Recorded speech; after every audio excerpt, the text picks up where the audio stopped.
Hi, I'm Pennsylvania Governor Tom Wolf. Welcome to the 6th Annual World Heritage City Celebration in Philadelphia. You know, Pennsylvania has a rich history and diverse cultural legacy. In addition to the World Heritage City designation for Philadelphia, our Commonwealth has been recognized for other World Heritage sites, including Independence Hall and Falling Water. There are also 169 National Historic Landmarks that celebrate and illuminate our Commonwealth's history. Our shared heritage has connected us through a very difficult year. Now we're looking toward the future as we celebrate Philadelphia's role as a global leader, continuing to innovate and inspire. Pennsylvanians like Andrea Mitchell, the 2021 Distinguished Journalism Award honoree, are driving that innovation. So congratulations, Andrea, and thank you to everyone who's helping to move Philadelphia and our Commonwealth forward.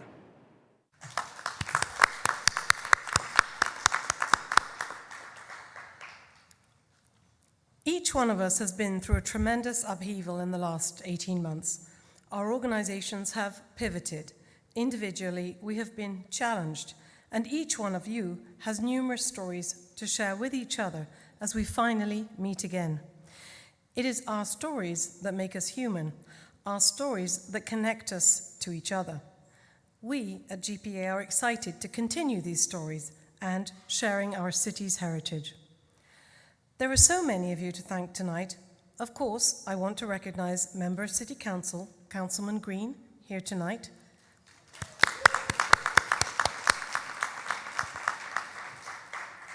Our City Representative, Sheila Hess.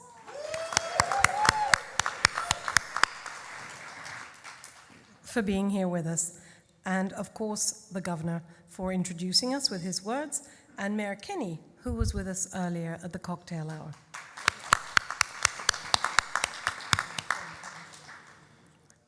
Our event has been in planning since the beginning of the year. With us through that time, the co-chairs and the Celebration Event Committee, many of you here with us tonight who have helped to create this evening. We thank you. We at GPA are fortunate to have a fine roster of three-year investors and sponsors. Thank you for supporting us in these difficult times. Our work continues through your support. Most of all, the GPA team is here tonight. Without this group of dedicated staff, none of our event or work would be possible. And we thank you sincerely for everything that you've done for these last 18 months.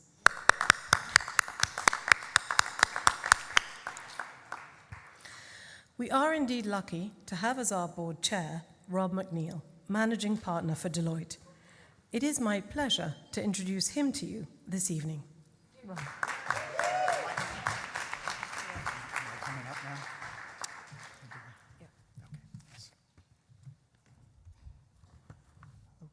I need to raise this up a little bit. So, Zabet, you didn't do this, but I'm going to pick up where you left off. Good evening, guten Abend, bonjour, ja, for those of you who are familiar with the German and Japanese language. Good evening. Listen, I'm also thankful. I'm pleased to see so many shining faces. If I had a nickel for everyone who said this is the first time I've been out in an event like this in 18 months, I donate that to GPA. I've had the privilege of serving as the board chair for the last 3 years, and it's been an exciting opportunity, and I know there's more to be done. So thanks again for being with us. Thanks for being here in person. This format is one where we can get together, network, see each other beyond a 2-inch screen, and get to press the flesh and say hello. So thanks again for your courage and for your willingness to be here. Special thanks to the team that enabled us to be here. And also I want to thank you, Mayor Kinney, for leading a city that welcomes visitors, guests, and new residents with open arms. Thanks so much.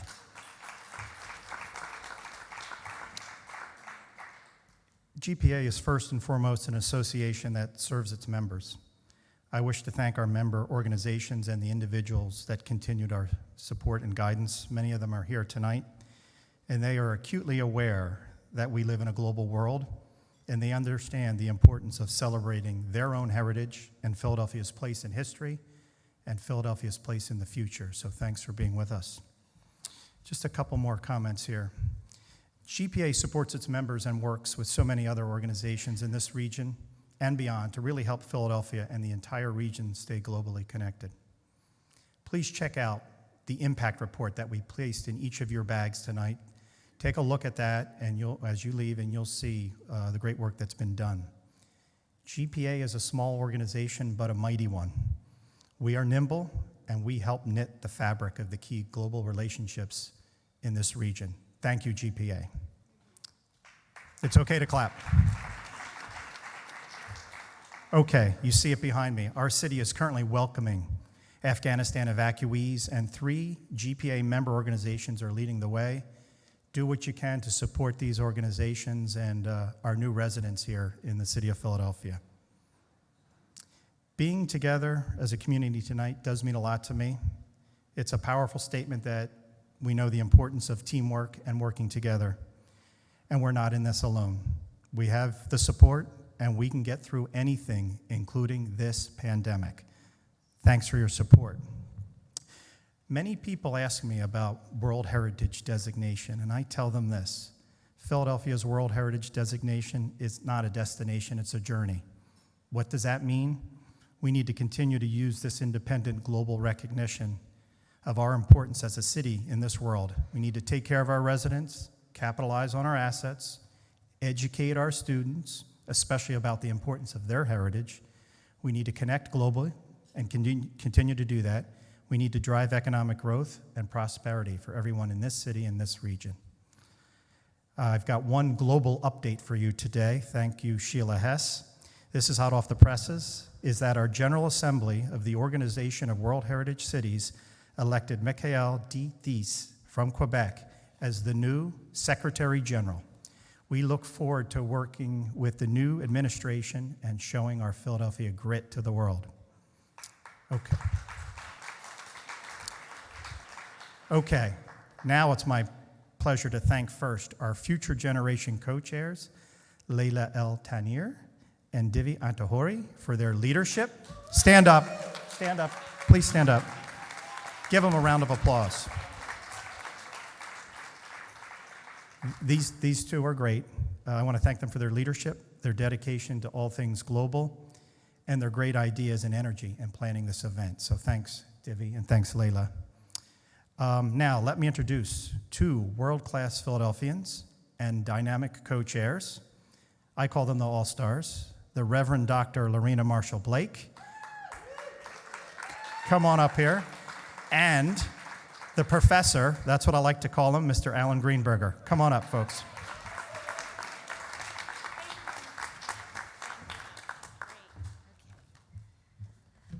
In case you didn't cheer, we brought our own cheering section. Okay, thank you. Again, thanks, Rob. At Independence Blue Cross, we are proud. I am truly excited and delighted to work with organizations like the Global Philadelphia Association that we believe are committed to making this a truly global city and region, while embodying values of heritage and diversity that we all share. And admittedly, this has been a challenging year, and despite the challenges of this past year, including this worldwide pandemic, GPA has weathered this storm and kept up their work. So I want to give them a big round of applause. And just salute the whole team. And again, I want to make a special note of GPA's work to bring awareness to the United Nations Sustainable Development Goals. Philadelphia was the first U.S. city to launch a campaign to promote these goals, thanks to the Global Philadelphia Association. For each goal, GPA is working to install a piece of public art in the city and to provide a grant to a nonprofit organization that exemplifies that goal. I am pleased to report that 8 of the 17 goals are already sponsored, and more public art is coming soon to our great city. It is, yes, I agree. I can't wait. I won't be in it, but it's okay. All right, so it's okay. Okay, that wasn't in my script, okay. It is an honor, again, to be associated with this organization. When asked to be a part of it, it was a no-brainer. I said, absolutely. I look forward to seeing even more progress moving forward, and I'm excited for tonight's great event. So, get ready. And before I turn over to my wonderful, awesome co-chair, Alan Greenberg, again, I just want to recognize again Layla El-Tanir, who's the director, and they got up a minute ago, of business development at the Reading Terminal Market. Again, she is one of our future generation co-chairs. I told her there's no free reception. Because our young people, I believe, give this city its bright future. So again, I want to thank Layla, thanks Debbie, and again, Alan's going to do that. But again, it is with great pleasure and it's my privilege to introduce my co-chair, my partner in this, Alan. Alan, it's all yours.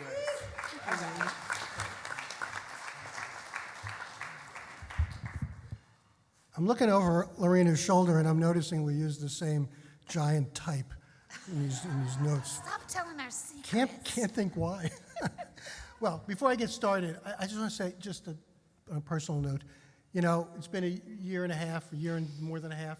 Isn't it great to be back together with people? Yes. I was telling some people earlier, we had a lovely luncheon on campus today at Drexel for faculty and staff in anticipation of the 18-year-old showing up tomorrow. And the food was awful. They ran out early, and it didn't matter because everybody was just so happy to sort of be in one place, seeing people that they've only seen as little squares for the last year and a half. So thank you all for coming. I think this is a big deal. I agree. So a couple of notes about World Heritage City. John Smith couldn't be here tonight, but I want to make a point of acknowledging the founder of Global Philadelphia. It was John who came to me when I was deputy mayor and said, I think we could be a World Heritage City. And we all worked very hard, and I apologize if I'm going to leave a few people out because the memory's not working so well, but David Brownlee, Barry Eisworth, Sylvie Gaillard-Howard, Sabette, all very much part of this team that made that happen. And you get so involved in the process of making it happen, you kind of forget about the significance. And yet when we got back from Peru at the World Heritage Conference that year, and people started talking about this, I was actually quite amazed at how much it meant to people. And they let it mean what they wanted it to mean, which was fine. But it really meant something to Philadelphians to be the first American city to be part of this organization. And I have to say, well, I guess this wasn't mentioned earlier, our own Mayor Kenny, I wish he was here so I could acknowledge him in person, is now on the board of the Organization of World Heritage Cities. And he is one of only 8 mayors from across the world who serve on the board. Let's give him a hand. So World Heritage is a brand, but certainly it is a brand that I think we have found that we can espouse quite readily. I mean, when your mayor is one of 8, we only showed up in 2015, and here it is 6 years later, sort of taken over, very Philadelphia. But, the value of, leaving apart the symbolism, the value of all these global connections that this organization is so vital in supporting. I mean, that's what this is really about. This is about the things that we honestly have done, maybe not as well as we could have in the past, but we have done. It is reaching out to the world. If, leaving aside everything, all the isolation we've been through in the last year and a half, the world is an interconnected place, economically, socially, culturally. You may have read in the paper recently, 2nd decade in a row, Philadelphia grew in population. Yes. 2nd decade in a row. We're still a few thousand behind Phoenix, but they cheat and just aggregate land and people. So, in my book, it's like Roger Maris's 61st home run. It's real, but it happened under different rules. This is critical to us. This is how our economy thrives, and this is how we thrive socially and make our city better. And of course, it is also about how to attract and keep the young people, the great young people that we have in this city. Hundreds of thousands of them in our universities in this city, but also people who have just grown up in this city. This is all very much about what we are doing for them and the future that they're going to lead. And to that extent, I want to also recognize once again our other future generation co-chair, Divi Anihotri. Thank you, Divi. Did I get it? Yeah. Anihotri. It says right there. Yeah, okay, good. In big letters. In big letters, it says it. Divi is a lawyer, and congratulate him on this. Recently got his degree in law from Villanova University. Hear, hear. Congratulations.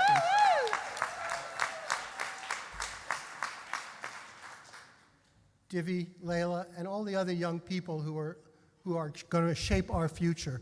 This is what this is all about, and this is in many ways why we are all here tonight. So thank you again for being here. I want to say you're brave souls, but you're not brave souls. You're doing the right thing. And we're all safe, protected, and it's just great to see everybody. Thank you. Thank you.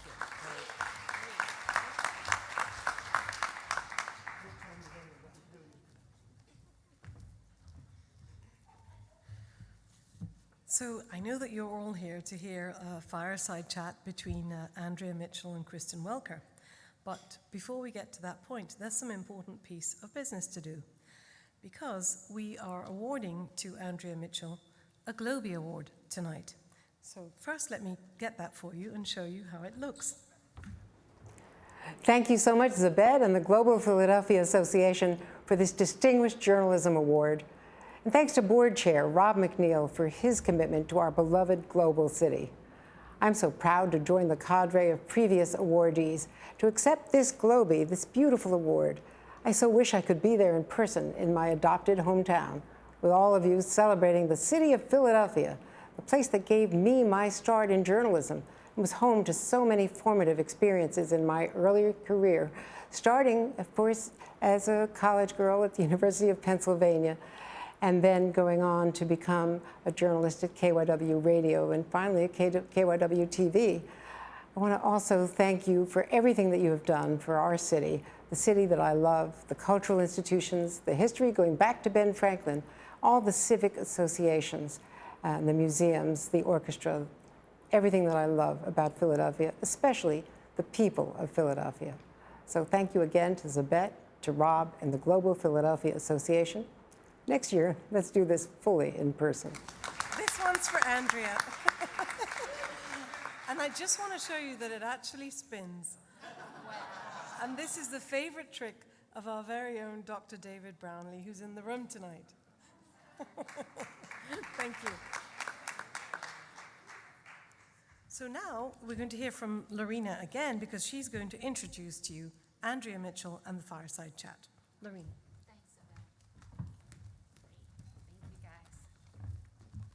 Again, thank you, Isabeth. Again, it's my privilege to introduce a great conversation. It's almost like, can we talk tonight? Our fireside chat, and you're all a part of it. And though we wish we could be together with our amazing honoree, Andrea Mitchell, and our moderator, Kristen Welker, I'm still excited to hear what they have to say on the big screen. So let's get started. I want to welcome again, as you have seen, she has the 2021 World Heritage City Celebration honoree for distinguished journalism, Andrea Mitchell. She can't hear us, but why don't we give her another round of applause? She is the NBC News Chief Foreign Affairs Correspondent and Chief Washington Correspondent, as well as host of MSNBC's Andrea Mitchell Reports. She's an incredible role model and someone with great Philadelphia connections. You heard her talk about how much she loves Philadelphia. This virtual fireside chat, exclusive for the GPA, will be moderated by Kristen Welker. Besides being co-anchor of Weekend Today and NBC News Chief, White House Correspondent, Kristen is the daughter of my sorority sister, Julie Welker, yes, all right, and she's also just a great friend, and she just had a wonderful little person. So again, we're just excited for her. But again, we're excited for all she has accomplished, and we're just excited about getting ready to hear the fireside chat. So everyone, please enjoy the chat. Thank you, Lorena. I am absolutely thrilled to be conducting this fireside chat with my dear friend, colleague, and DC mom, of course, Andrea Mitchell. And to be introduced by my real mom, Julie Welker's sorority sister, makes this even more special. As two homegrown Philadelphians, we are just so pleased to be a part of this very special night to honor Philadelphia and its World Heritage City designation. And we're so sorry we can't be with you in person, but we are incredibly grateful to all of you who came out tonight to be here with us virtually and to support Global Philadelphia Association. Andrea has been a mentor to so many aspiring journalists, including myself, and to so many women across the newsroom. So we wanted to spend some time chatting about just that with all of you tonight. Andrea, congratulations. Well, thank you. This is such a great award. It's a beautiful award. I follow in the footsteps of so many wonderful journalists. Well, Andrea, I'm grateful to Philadelphia. No one is more deserving, and it's an honor to be able to celebrate you. And I want to just jump right in and talk about all of your experiences in Philadelphia and also, of course, as a journalist and how Philadelphia helped to shape you. So let's start right there. In many ways, Philadelphia is where your roots are. You went to the University of Pennsylvania, and then you covered local politics, including then Mayor Frank Rizzo. So how did Philadelphia shape you and the journalist that you've become? Well, it gave me my start at WXBN at Penn, and then starting out as a reporter, then at KYW, All News Radio, and then covering Frank Rizzo when he was police chief, and then, of course, when he became mayor. It was tough. It was tough as a woman to be one of the few, if only women, certainly the first at KYW and then around the city, and to cover City Hall as I, climbed through the ranks. It was very tough covering Frank Rizzo. I'm not going to kid you. He was very popular, but he was very divisive, and it was a polarized city. He made it more so racially, ethnically, and he was really tough on women, certainly on minorities, and so that pit me against him on many issues, social issues that we were covering. It was the 60s and the 70s, tumultuous times. Well, he was tough against you, Andrea. He tried to have you fired multiple times. You have recounted this. I have seen some of those exchanges that you've had with then Mayor Rizzo. You never backed down. And I want to know where you found the courage to stand up to him in those one-on-one exchanges that you had, and where you found the courage to keep going when the mayor was trying to have you fired. Well, that's the wonderful thing about it, because I don't know what got me, gave me the strength, really. Some of it came from my parents, some came from my background at Penn, frankly, to be independent, to be strong, and to be a strong woman. But to be tough against him, I was protected. We had a fabulous, wonderful news director, then a man, of course, but this wonderful man never told me how often the chairman of the board of the company tried to fire me because Frank Rizzo called him. It was a company, Westinghouse Broadcasting, based in Pittsburgh. He would call the chairman of the board and, say, you got to get rid of this woman. And the chairman of the board would call down through the ranks to the news director and say, who is this woman in Philadelphia? What is she doing? And years and years later, when I was in Washington, a national correspondent for NBC News, I saw my news director, with my stayed in touch with, all the days of his life, and he told me that they tried to get me fired. Frank Rizzo tried to get me fired all those times. He never told me, and I asked, why didn't you tell me? And he said, I didn't want it to have a chilling effect. I didn't want you to hold back on your reporting. And I kept telling the chairman of the board and the mayor that if she ever does something wrong, we'll do something then.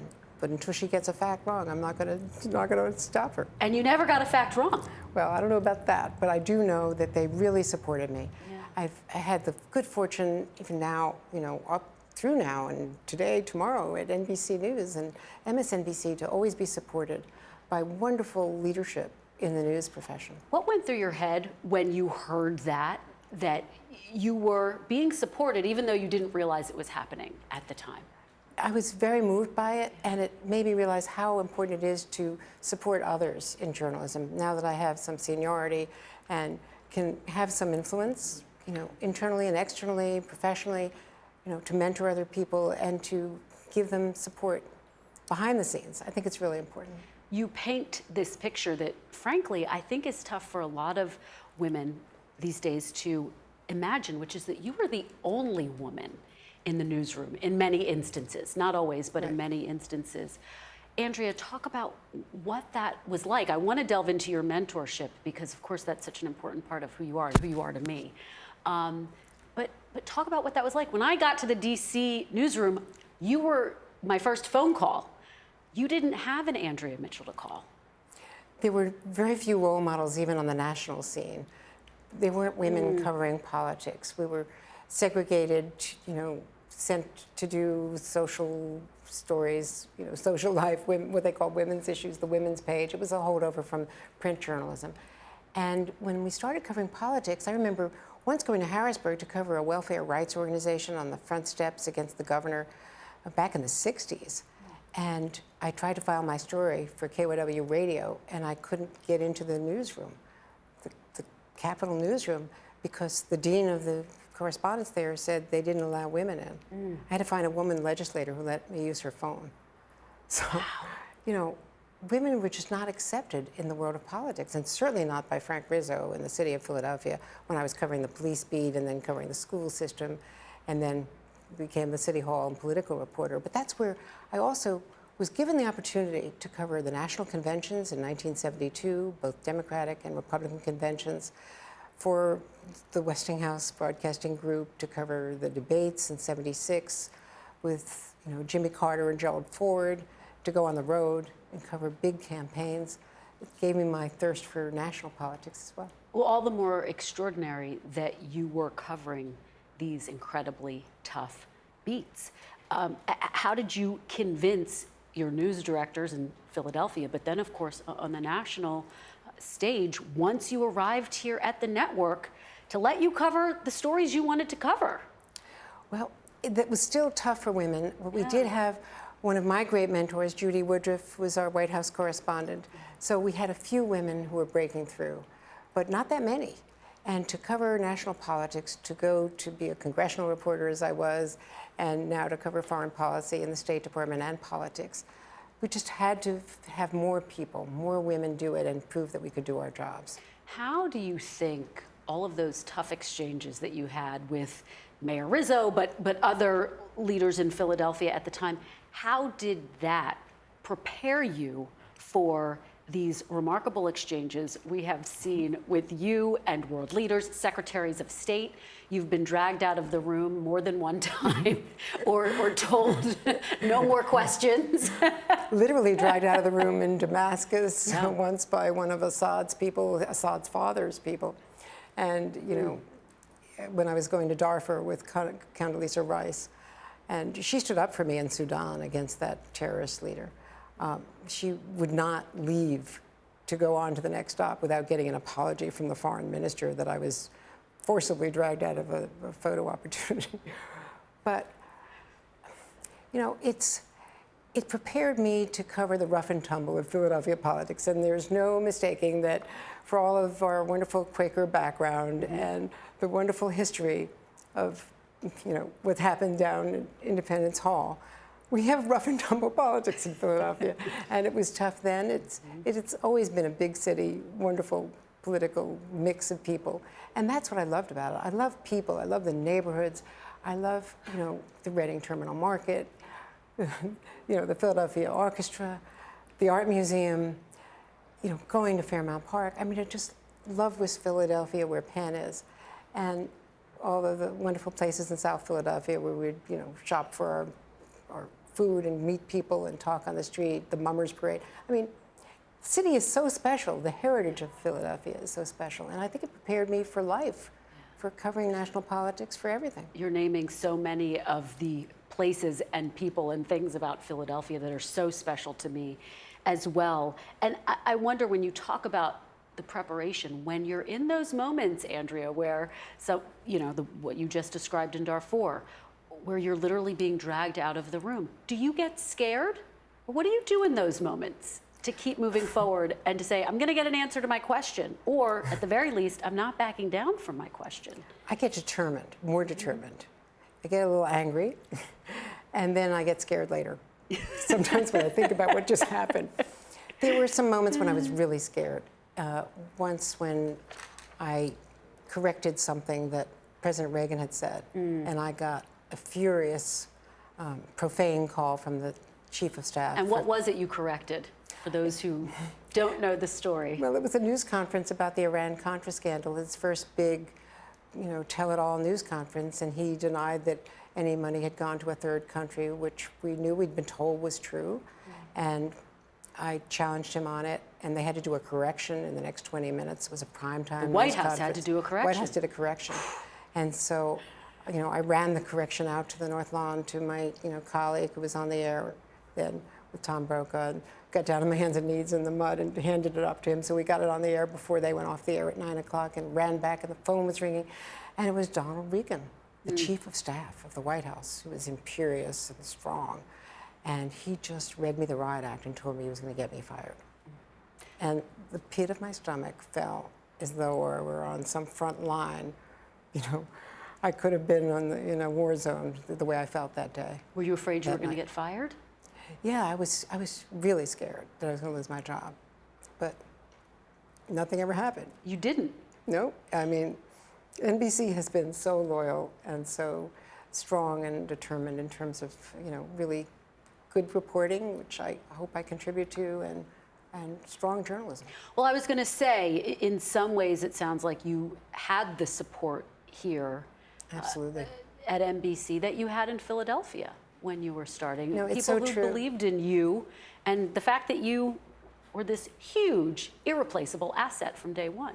Well, I don't know about that, but I do know that the normal trajectory in our profession, as you know, is to jump from place to place.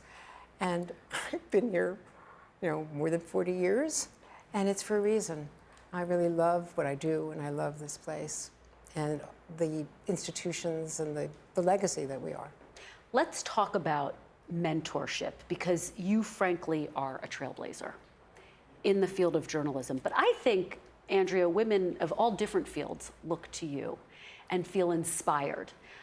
And again, it bears repeating, you were the first phone call here at NBC when I arrived, and I asked you for advice on my first day here, and then almost every day after, as I was getting my bearings. And now we give each other advice. Yes, now we give each other, well, thank you for saying that. But really, you helped me to find my footing here in DC, and I would not have it without you. And I wonder, you're so busy. You have a show on Msnbc. You have a huge role here in the DC Bureau. You cover the State Department. Why is it important for you to also be a mentor and to make sure that women are in other leadership roles? Well, when I first came here, there's a sisterhood. The few women who were here, Judy Woodruff was at NBC, but there was Cokie Roberts, the late great Cokie Roberts at ABC and NPR, and of course Leslie Stahl. And so we were kind of a band of sisters, and we had to stick together. We competed, of course. We wanted to beat each other on stories, those at other against other networks. But we really, on the road, we were with the quote boys on the bus, and it was a rough political trail back then. And there was a lot of carousing by the men, and a lot of drinking and other stuff that went on. But the women were always talking about. I wasn't fortunate enough to have kids, but they were all raising children at home and worrying about childcare and everything else that they were doing. And we were worried about just getting through the day. The guys could fall off a plane after an overnight flight and go right on the air, but we had to figure out what to do with ourselves, and we were always helping each other. And that's still, when we covered the Clinton campaign together in 2016, that was so much fun. And on the road together, but also on the road with the other networks, we'd all end up at at 6 in the morning before the Today Show, before their morning shows. The three of us network correspondents would be, in this little ladies' room together, combing each other's hair, and straightening each other up in order to go live on the morning shows after being up all night. Well, it's a sisterhood that I think you and Judy Woodruff and all of your colleagues who you're talking about really laid the groundwork and set the example for us. We now have a sisterhood at the White House, among White House correspondents. We have women on every beat Yes, right now. In and the it's Pentagon, Courtney exciting. Kuby, and just, I mean, our White House correspondents, are, better than all the other White House correspondents, not just because they're women, because they're smarter and better. Well, Andrea, when we look around at NBC, there are so many big names here. Yeah.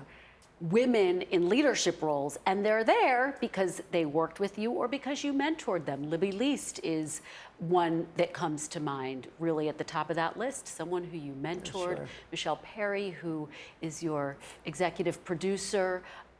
Leaders here at NBC, where are we when it comes to women in journalism and in leadership roles? Do you think where you would have liked us to be at this point? Well, we now have Rashida Jones, of course, who is the president of MSNBC, Yes. and a trailblazer for sure in her own right. We've had women presidents of NBC News as well. Savannah Guthrie, of course, first and foremost on the air, Yeah. and all of our other great colleagues, Kate Snow, Ann Thompson. I mean, think of all the women we've got now. It's exciting. Morgan Radford. I mean, there's just, I'm now mentioning a few, but there are so many, it's hard to mention all of them. We have much more diversity, and I think that is the thing that I really care about. Diversity on the air, behind the scenes, making the judgments to make our newsrooms and our management look like America, and to have more, women of color, women who are, Hispanic, Latina women. It just makes it, and men, makes decision making so much more informed and more sensitive to where the country really is. Well, and you talk about where the country is and the diversity. And you and I, of course, cover politics and foreign policy. And here we are at a moment in which, if you look at any poll, by any measure, we live in a world that is deeply divided right now. So what role does journalism play in that? How do you see the importance of what we do right now? I can't think of a more important time. Look at the pandemic, look at COVID, all the misinformation, the way social media feeds it, and conspiracy theorists, and what happened on January 6th. For us to be putting out information, making it explicable, talking to all communities, trying to break through a lot of the prejudices and misinformation that does get fed, but fed by people who are also not even realizing that they are inspired by Russian propaganda and Russian blogs. That Russian blogs that then feed these conspiracy theories. We then went back and with the University of Pennsylvania and Kathleen Hall Jamieson, she did a forensics study after the 2016 campaign and found specific rallies that we went to. One in Philadelphia, in fact, where we thought it was that we were covering a Black Lives Matter rally, and it was really a complete setup of people who were sent in to try to make trouble and exacerbate a Clinton rally, and one with Bill Clinton. All over the country, there were all kinds of people swept up by information that they didn't even know was false propaganda. And that's what we have to keep doing. We just have to keep digging harder and trying to reach more people. Well, and I get this question all the time, and I put it to you, but how do you navigate that, and how do you combat that misinformation? You have an hour-long show every day, and sometimes there are things flying around on social media that are posted as breaking news. And you've got to navigate what to do in real time sometimes. And hundreds of thousands of Americans have died because of this, because of refusal to wear masks or get vaccinated, even now. And so we just have to keep trying, bringing experts in, trying to explain things as clearly as we can, and as finding people who are relatable to their lives as well. And those are the stories we're trying to tell, me and my colleagues, and the interviews we're trying to do. And it also pertains to Afghanistan and explaining all the intricacies of this withdrawal and the people left behind, but the people that we did get out, and finding balance in all of that. And that's the excitement, it's the challenge, it's the responsibility of journalism. And when you look around and you see all of these new challenges, that we are facing as journalists, do you ever think, boy, I'm not sure I'm going to have time to still be a mentor? Or is that still very much a part of how you see your role here? I think it's all of a piece because I care about the future of journalism. It's the future of America.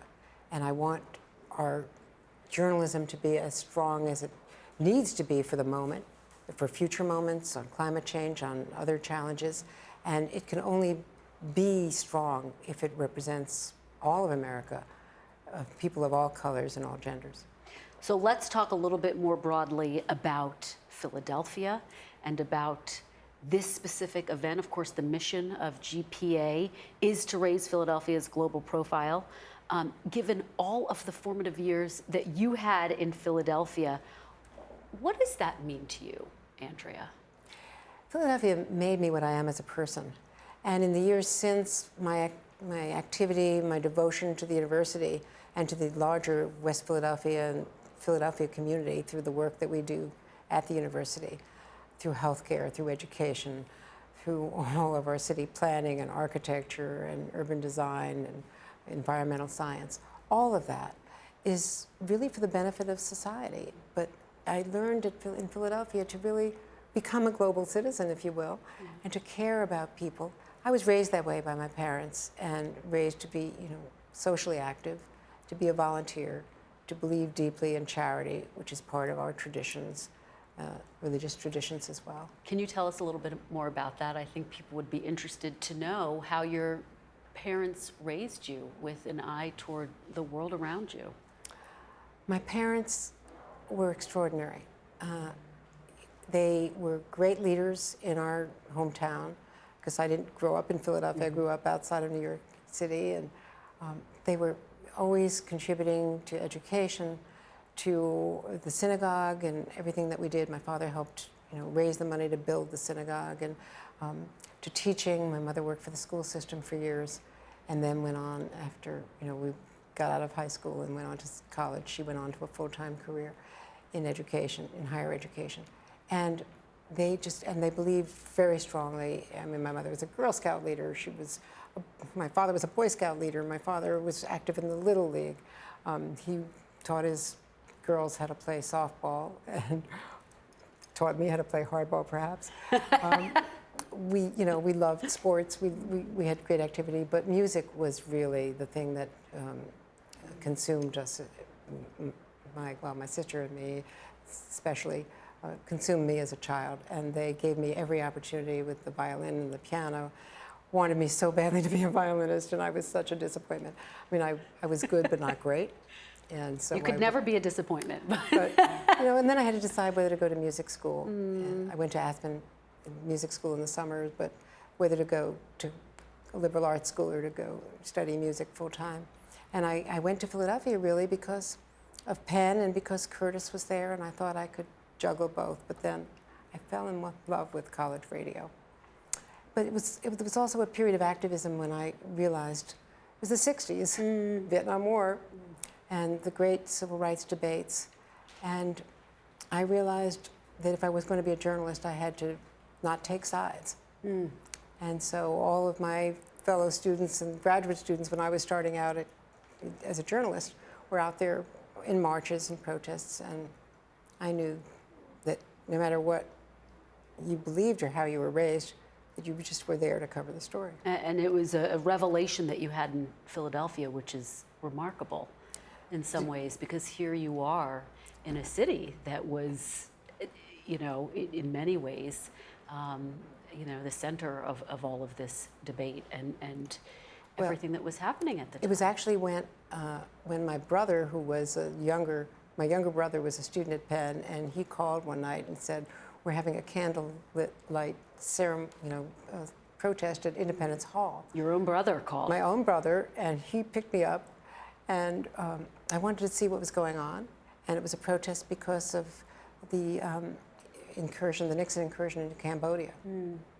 And so I was standing and watching some of my, fellow students who are now graduate students giving speeches, and everybody was, standing around, and they were part of it. I was behind, and somebody from the Civil Disobedience Squad from Frank Rizzo's police department came over to me and said, "What are you doing here?"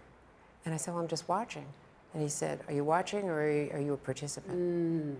And I realized that even being on the sidelines of a protest, off duty, was inappropriate as a reporter.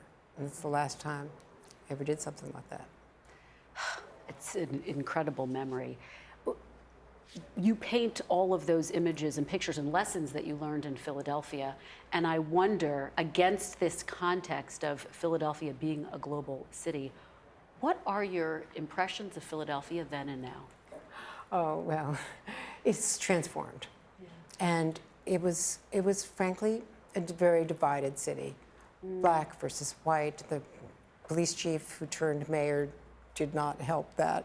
He was very tough and antagonistic, and there was a lot of prejudice, a lot of racism in City Hall, even in the court system with some of the judges. I mean, it was a very tough town. And the place for juvenile detention was horrible. The prison, Holmesburg Prison, was shut down. They were all by reform movements who came and were appointed by the governor. There was a leader of the reform then who changed it completely. But now the face of the city has changed through years of really strong political leadership from both parties and from civic organizations. And I know it's a Democratic majority city, but there are some wonderful civic organizations, the Committee of 70 and others in the city, other of the groups that you've spoken of. Your mother's sorority, of course, is a national sorority, but all of the important groups that have contributed to the traditions that have really grown the economy, helped people, socially, and the educational system is just superb, the museums, and just the physical face of the city is transformed. Well, and it has. I grew up in a neighborhood called Fairmount. Yeah, know it well. And near the art museum? Yes, right near the art museum. And going back now to visit my parents, I'm struck by how diverse it is. And it was always vibrant. But I think it does have a new level of vibrancy because of that diversity that you're describing. And because of all of the changes that you're talking about, you are still so engaged in Philadelphia. Why is that important to you? You live here in DC. You're a mentor.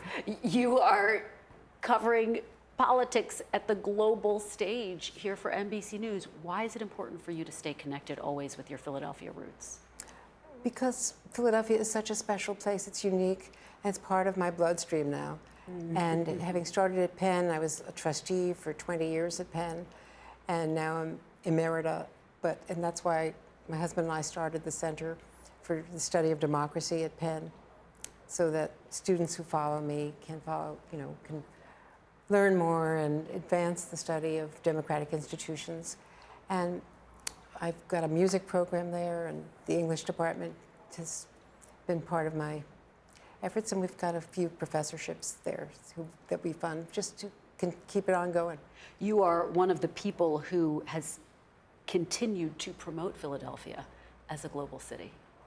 Well, not that Philadelphia needs much promotion because it's its own best advertising, but I do love to think of myself as a Philly girl, especially when the Eagles win. Do you? Go Eagles. We're all keeping our fingers crossed for this season. Andrea, do you ever see yourself, do you ever get to a point where you think, boy, my day's just too long?